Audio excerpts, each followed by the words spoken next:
Hey guys, so I want to talk a little bit about adding nutrients and additives to our garden to help our plants thrive.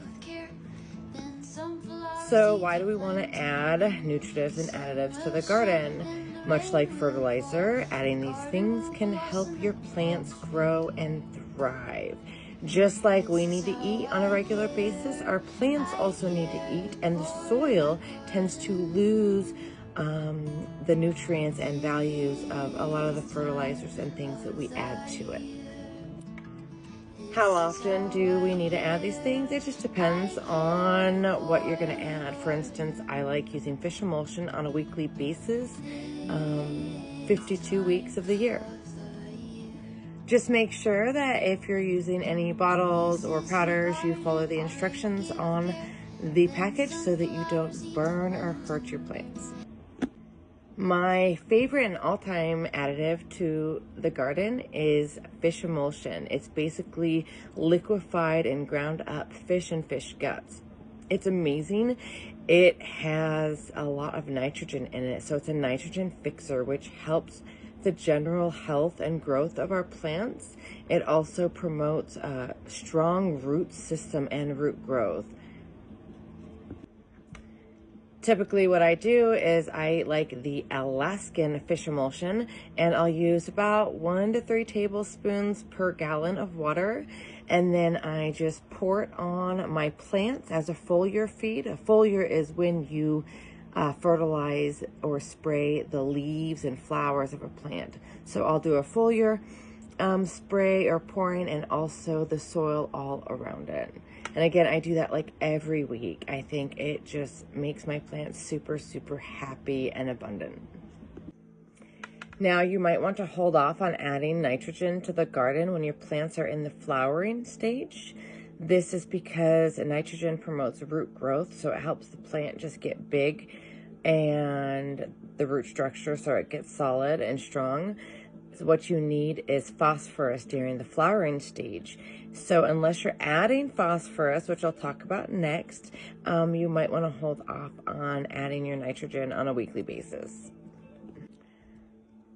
The next additive is lava rock, otherwise known as azomite. It is a wonderful thing. It's rock dust, powdered rock dust, and it adds just a bunch of minerals and micronutrients to the garden.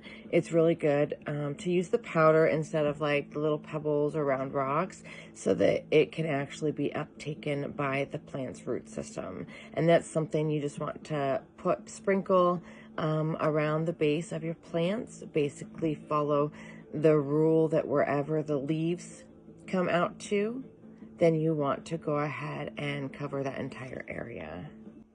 Adding phosphorus to your garden on a regular basis on a schedule is really awesome.